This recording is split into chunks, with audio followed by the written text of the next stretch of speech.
அனைத்து ஓட்டுநர்களுக்கும் என்னுடைய வணக்கம். நான் உங்களிலிருந்து ஒருவன். நாளைக்கு ஸ்ட்ரைக்கு நம்ம ஜெயிப்போமா தோப்போமான்றது அப்புறம். தோல்வி நம்மளுக்கு புதுசு இல்லை, பழகி போன ஒன்று தான். ஆனால் ஜெயிச்சிட்டோன்னா அது புதுசு. வெற்றியை நோக்கி எப்பயுமே பயணிக்கணும்னு நம்ம நினைக்கணும். முதல்ல நாளைக்கு ஸ்ட்ரைக்கு ஜெயித்தாலும் சரி தோற்றாலும் சரி நம்ம ஒற்றுமையை நம்ம காட்டுவோம். அதனால் எல்லாரும் முதல்ல ஸ்ட்ரைக்குக்கு வாங்க. பைக் டாக்ஸின்னு ஒன்று தமிழ்நாட்டுக்கு வந்த ஒரு சாபக்கேடு. அதனால் அதை முதல்ல நம்ம தடுத்து நிறுத்தணும். அதுக்கு நம்ம எல்லாம் திரண்டா மட்டும்தான் முடியும். அவங்க ஓரம் கட்டலைன்றது வேறு. முந்தி போல் இல்லை, இப்போ மீடியாக்கள்லாம் நிறைய மாறிடுச்சு. எல்லா ஓட்டுநர்களும் கண்டிப்பாக வாங்க, ஸ்ட்ரைக் பண்ணுவோம், வெற்றி பெற ட்ரை பண்ணுவோம், சரிங்களா?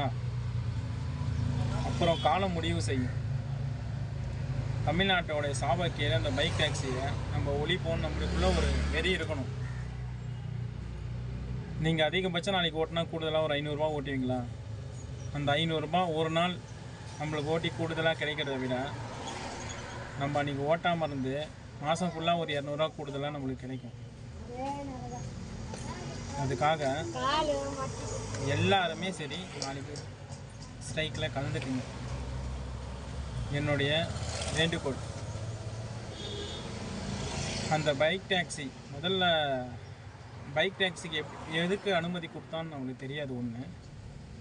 ரெண்டாவது, ஒரு 4 நாளைக்கு முன்னாடி நான் நைட்டு 11 மணிக்கு சாப்பிட்டுக்கிட்டு இருந்தேன்.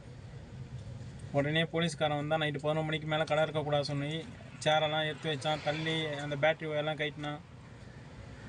அந்த மாதிரி நம்ம அன்றாட சாப்பிட்ற ஒரு சாப்பிட்டுங்கிறோம். அதை ஏன் நைட்டு 11 மணிக்கு மேலே கடை இருக்கக்கூடாது, ஒன்று ரூல்ஸ் தெரியாதான்னு கேட்குறான். அவன் இந்த ஒரு 11 மணிக்கு மேலே கடைன்னு அந்த ரூல்ஸையே அவன் சொல்கிறான். ஏன் பைக் டாக்ஸின்னு ஒரு ஆப்பு போட்டு ஆரம்பித்து ஓட்டுறானே, அவனுக்கு அந்த ரூல்ஸு தெரியாதா? கவர்மெண்ட்டுக்கு அந்த ரூல்ஸு தெரியாதா? அப்போது அதெல்லாம் நம்ம தட்டி கேட்கலன்னா இன்றைக்கி இதை விட்டு நாளைக்குன்னு வேறு புதுசாக வந்துனே இருக்கும். நம்ம தொழில் நம்ம டிரைவர்னு முடிவாகி போச்சு. நம்மளுக்கு எதனா ஆச்சுன்னா நம்ம தான் கேட்கணும். அதனால் எல்லாரும் ஒன்று திரளங்க. கண்டிப்பாக ஜெயிக்கலாம். ஜெயிக்கிறதுக்கு உண்டான வழி தான். எதுவுமே எளிதாக கிடைச்சிடாது. பல போராட்டத்துக்கு பிறகு தான் சுதந்திரமாக கிடைச்சிது. பல ஸ்ட்ரைக்கு, பல அடிதடிக்கு பிறகு தான் ஜல்லிக்கட்டு சக்ஸஸ் ஆச்சு. இந்த ஸ்ட்ரைக்குக்கு முன்னாடி பல ஸ்ட்ரைக்கும் நாங்கள் பார்த்தோம், அதுவும் சக்ஸஸ் ஆகலை. ஆனால் இந்த மாதிரி ஸ்டெப் பை ஸ்டெப் வைக்கும்போது தான் கவர்மெண்ட் நம்ம சைடு திரும்ப வாய்ப்பு இருக்குது. நம்மளை ஓரம் கட்டிட்டாங்கன்னு நினைக்காதீங்க. வாங்க, எல்லோரும் வாங்க, நம்ம ஸ்ட்ரென்த்தை காட்டுவோம். வர முடியாத சூழ்நிலை இருக்கிறவங்க வண்டி எடுக்காதீங்க. நாளைக்கு வண்டி எடுத்தால் நல்லா ஓடும், நிறைய பேர் ஸ்ட்ரைக்கில் இருக்கான்னு மட்டும் ஒரு எண்ணம் வேணாம். ஒரு நாள் கூடுதலாக 1000 ரூபா சம்பாதிக்கிறேன். நீங்கள் அன்றைக்கி வண்டி எடுக்கலன்னா எப்போயுமே 500 1000 எக்ஸ்ட்ரா சம்பாதிக்கலாம். அதனால் பாருங்கள், முடிஞ்ச வரைக்கும் போராடுவோம். போராட்டத்துக்கு உறுதுணையாக இருங்க. எல்லோரும் ஸ்ட்ரைக்குக்கு கண்டிப்பாக வாங்க. வர முடியாத எமர்ஜென்சியில் இருக்கிறவங்க வீட்டில் இருந்து போராடுங்க. அதனால் கண்டிப்பாக வெற்றி தோல்வி காலம் முடிவு செய்யும்.